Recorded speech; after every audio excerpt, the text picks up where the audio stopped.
Bom dia, pessoal. Vamos meditar na palavra de Deus juntos, nos fortalecer na verdade, né? A palavra de Deus é a verdade.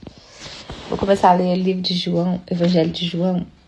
Vamos ler, vou fazer alguns vídeos sobre isso, porque eu não tinha parado de estudar a palavra, né? Vamos voltar. Vamos lá. João, capítulo 1, fala assim: no princípio era aquele que é a palavra. Na outra tradução diz: no princípio era o verbo, e o verbo estava com Deus, e o verbo era Deus. No princípio, a gente lê lá em Gênesis, né? No princípio criou Deus os céus e a terra. Deus ali é Elohim, é o Pai. Elohim é uma expressão plural, que significa deuses, é como se fosse deuses. São mais de uma pessoa. Não que Deus fosse mais de uma pessoa. Não que Deus fosse mais de um Deus, mas são 3 pessoas, nós sabemos, né? O Pai, o Filho e o Espírito Santo. E Jesus estava com Deus no princípio. Ele estava criando todas as coisas. Isso aqui, João está falando isso aqui para mostrar a divindade de Jesus, que Jesus é Deus.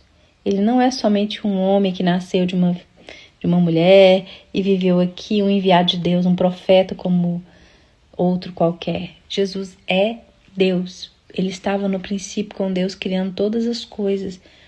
Então, para os judeus, o Messias era somente uma palavra. Eles tinham somente uma promessa do Messias.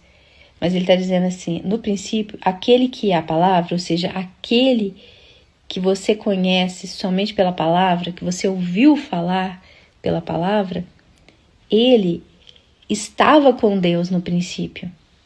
A gente sabe que aquela palavra no princípio ali em Gênesis não se refere somente ao momento da criação, dos 6 dias da criação. Aquele no princípio significa eternidade. Antes da criação, ou seja, todo o período antes da criação é eternidade, porque Deus é eterno. O único ser que existe, que é eterno, é Deus. Eterno é aquele que não tem princípio nem fim. Então, no princípio significa de eternidade a eternidade. Então, aquele que no princípio era aquele que é a palavra, ou seja, Jesus era a palavra para nós. Entende? Não que Jesus é a palavra no sentido literal. Ele é a palavra encarnada, ou seja, ele é a promessa de Deus que nós esperamos, mas que se manifestou entre nós em carne. Então, Jesus era somente o verbo, era somente a palavra para nós, para os judeus, na verdade. Ele era o Messias esperado, aguardado. E ele estava com Deus e ele era Deus. Então, o Espírito Santo está tentando aqui, através do apóstolo João, provar a divindade de Jesus. Que ele era a palavra no sentido de a promessa, mas ele não é somente uma promessa do futuro. Ele está falando que esse que é a palavra para nós, ou seja, esse Messias esperado por vocês, ele já existia antes da fundação do mundo. Ele era Deus. Ele estava com Deus e ele era Deus. Ele estava no princípio com Deus, todas as coisas foram feitas por intermédio dele. Sem ele, nada do que existe teria sido feito. Então o Espírito Santo está mostrando aqui que o Jesus esperado, o Messias esperado, ele não é somente alguém que viria no futuro, mas era alguém que já existia antes de todas as coisas. Ele era Deus, ele já era Deus e tudo que existe foi feito por ele. Então não é que Jesus começou a existir quando ele nasceu. Ele já existia antes daquilo ali. Ele já era Deus.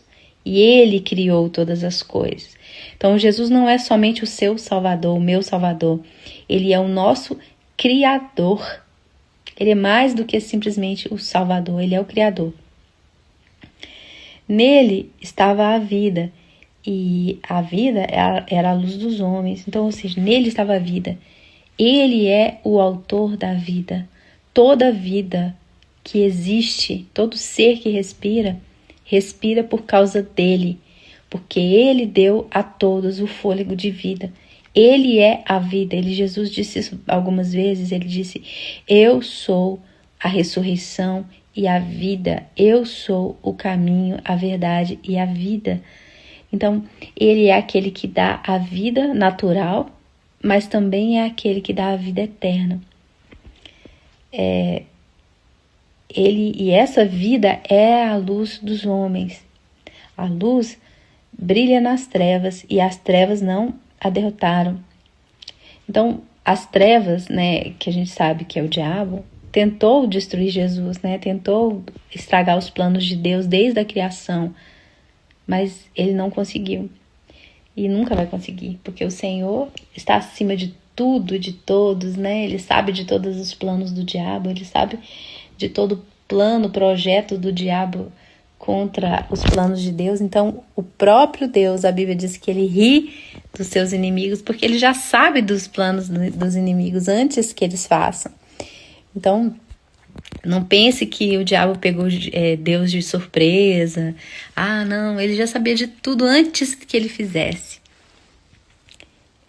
Surgiu um homem enviado por Deus chamado João. Ele veio como testemunha para testificar da luz, a fim de que por meio dele todos os homens crescem. Então Deus enviou João Batista para vir antes de Jesus, para preparar o caminho para que Jesus viesse, para que Jesus se manifestasse, né? Porque Jesus, João Batista eu acho que 6 meses mais velho que Jesus. Então, ele veio para preparar o caminho, ou seja, para anunciar a vinda de Jesus, para criar nas pessoas essa expectativa de que Jesus estava vindo. Jesus, o Messias, ele era esperado pelaquela época por causa da profecia de Daniel. Então, pela profecia de Daniel, exatamente o Messias viria naquele período. Então, eles estavam aguardando a vinda do Messias. Só que os judeus aguardavam a vinda do Messias não como a Bíblia fala, o servo sofredor. Eles aguardavam o Messias vencedor, porque existem promessas no Antigo Testamento do governo messiânico, do governo mundial do Messias. Então eles aguardavam esse Messias que iria livrá-los do poder dos romanos, do domínio romano, e entregasse para eles o governo da terra, como a promessa de Deus em vários versículos do Antigo Testamento. Então eles não receberam Jesus porque eles não esperavam Jesus daquela forma. Eles tinham criado um conceito de que o Messias viria de uma outra forma. Ele viria como um rei glorioso, que iria estabelecer um governo na terra, que é o que vai acontecer no milênio. Mas a primeira vinda de Jesus, ele viria como um servo sofredor para salvar e não para governar no sentido humano. Mas ele virá para governar. A sua segunda vinda será para governar. Então ele fala aqui: surge um homem enviado por Deus chamado João. Ele veio como testemunha para testificar a respeito da luz, a fim de que por meio dele todos os homens crescem. Ele próprio não era a luz, mas veio como testemunha da luz. Estava chegando ao mundo a verdadeira luz que ilumina todos os homens. Então Jesus é a verdadeira luz que ilumina todos os homens. Gente, o entendimento de luz aqui pode ter vários sentidos, mas no sentido de aquele que veio para trazer a verdade. Porque até Jesus, as pessoas tinham uma ideia de Deus equivocada.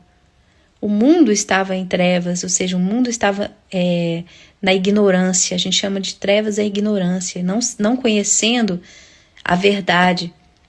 Quem é Deus? Quem somos nós? De onde nós viemos? Para onde nós vamos? Por que nós existimos? Tudo isso era obscuro para eles. Eles estavam na ignorância, nas trevas.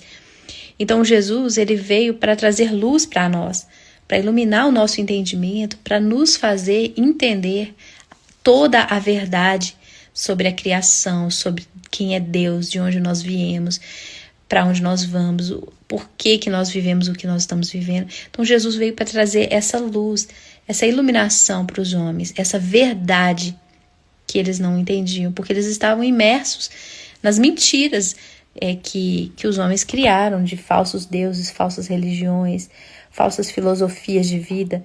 Então, Jesus veio como aquele que iria iluminar a todos.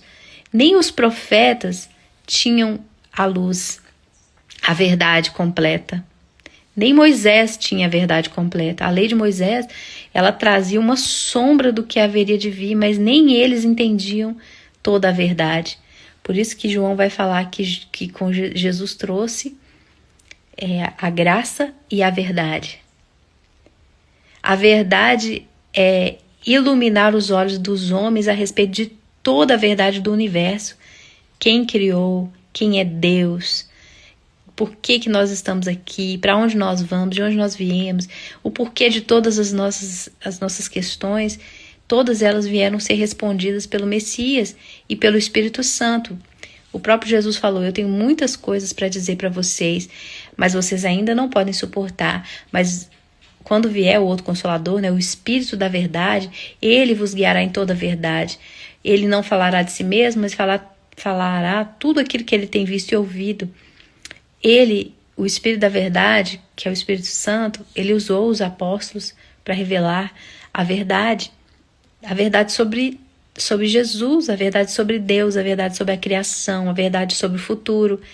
Então, tudo isso estava oculto aos nossos olhos. Nós não entendíamos essas coisas, nós não sabíamos, o ser humano não entendia o porquê das coisas. Então, essa luz, esse esclarecimento, essa revelação da verdade, ela veio por Jesus e pelo Espírito Santo. Então, João falou: eu não sou a luz, não é eu que vou dar para vocês o entendimento. Quem vai dar é ele, que é maior do que eu. A luz que ilumina todos os homens.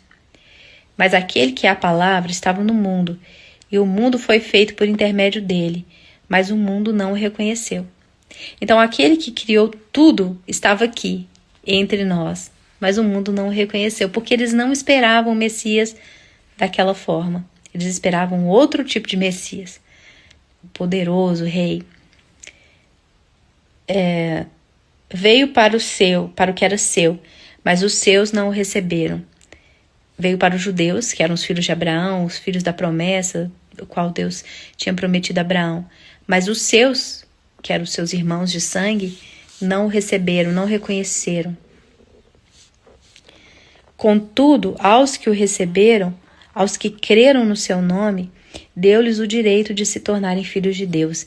Então Deus, ele impôs uma condição para a salvação, gente.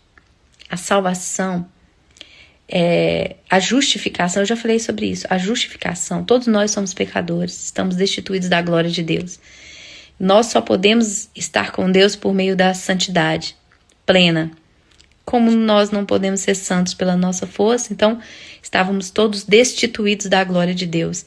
Mas Deus criou uma nova possibilidade para chegarmos a Deus por meio da justificação. Ou seja, nós nos tornamos justos pela fé no Filho dele.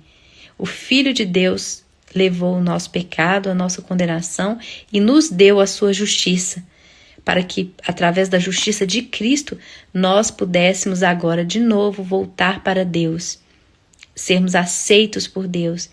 Então, Deus impôs essa condição, esse novo caminho para chegar a Ele. O caminho anterior era o caminho da obediência à lei, mas ninguém podia entrar, ninguém obedecia 100%. Ele abriu para nós um novo e vivo caminho para chegarmos a Deus pelo sangue de Cristo. Então hoje nós temos acesso a Deus quando nós cremos em Jesus. Esse é o novo caminho para chegar a Deus, um caminho da justificação por meio da fé. Então quando você crê em Jesus, crê no nome do Filho de Deus, porque quando você crê que Jesus Cristo é o Senhor, você é salvo. Então você não pode simplesmente crer em Deus. Você tem que crer no nome do Filho de Deus, que é Jesus Cristo. Por isso que nós somos salvos quando nós invocamos o nome dele. Ele disse: todo aquele que invocar o nome do Senhor será salvo. A salvação está em crer que Jesus é o Senhor. É o Deus. O Senhor significa Deus.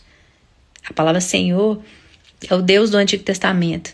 Então, se você crê que Jesus é o Senhor, você se torna filho de Deus. Você passa a ter direito a ser filho de Deus. Esse é o novo caminho para chegar a Deus. Antes o caminho era a obediência, agora o caminho é a fé. Gente, quer dizer que Deus anulou a obediência? Não. Mas a obediência hoje, ela é uma consequência da salvação e não o fruto da não a raiz da salvação, o motivo da salvação. Você não é salvo porque você obedece. Você é salvo porque Jesus obedeceu. Entende? E porque você é salvo, você se esforça para obedecer. Mas nós somos salvos pela fé em Jesus. Então esse é um novo caminho. O novo e vivo caminho é a fé no Filho de Deus, em Jesus Cristo. Então você, quando crê no nome, crê que Jesus é o Filho de Deus, crê que Ele é o Filho de Deus, você recebe poder, exatamente poder naquele momento, para se tornar filho de Deus. Tão filho de Deus quanto Ele é. Os quais não nasceram por descendência natural, nem pela vontade da carne, nem pela vontade de nenhum homem, mas nasceram pela vontade de Deus. Significa que nenhuma pessoa pode conhecer Jesus pelo seu próprio esforço, pela sua própria vontade. Nós conhecemos Jesus porque o Pai revelou Ele para nós. Ele disse: ninguém pode vir a mim se o Pai que me enviou não trouxer. Ninguém pode conhecer Jesus se o Pai não trouxer, se o Pai não revelar. Então, quando você crê em Jesus, você crê porque Deus escolheu você, porque Deus quis se revelar para você. Você nasceu pela fé de Deus por causa da vontade dele e não da sua. Então, se você conhece Jesus, não é porque você escolheu ele, é porque ele te escolheu. Nem da vontade da carne, mas nasceram de Deus. Aquele que é a palavra tornou-se carne e viveu entre nós. Aquele que era somente uma palavra, um verbo para os judeus, uma promessa, ele se tornou carne, ele se tornou vivo, ele se tornou palpável e viveu entre eles, entre nós. E eles viram a glória, vimos a sua glória como a glória do unigênito do Pai. Jesus era o unigênito, o Filho único. E ele mostrou. E a Bíblia fala que ele veio cheio de graça e verdade. Jesus, a lei foi dada por Moisés, mas a graça e a verdade vieram por Jesus Cristo. Então, como eu já expliquei, a graça significa você entrar na presença de Deus, se tornar aceitável por Deus por causa do sangue de Jesus, por causa da obra de Jesus. E a verdade é a revelação de todas as coisas, é o entendimento de todas as coisas. Isso não veio por meio da lei, isso só veio por meio de Jesus. Então a graça e a verdade vieram por intermédio de Jesus. Você pode conhecer toda a verdade por meio de Jesus. E a graça também veio por meio de Jesus. Então, ou seja, Deus fez uma nova aliança muito superior à antiga. Então, vou parar por aqui que o vídeo está acabando. Depois eu vou fazer um outro vídeo. A gente continua estudando o livro, o Evangelho de João, que para mim é o mais maravilhoso de todos. Deus abençoe seu dia. Grave essa palavra no seu coração. Foi Deus que te escolheu. Não foi você que escolheu ele. E ele ama muito você. E ele quer fazer de você um filho verdadeiramente dele. Foi ele que te escolheu. Deus te abençoe. Que esse dia seja uma bênção para você e para todos nós. Amo vocês, viu? Grande beijo. Tchau.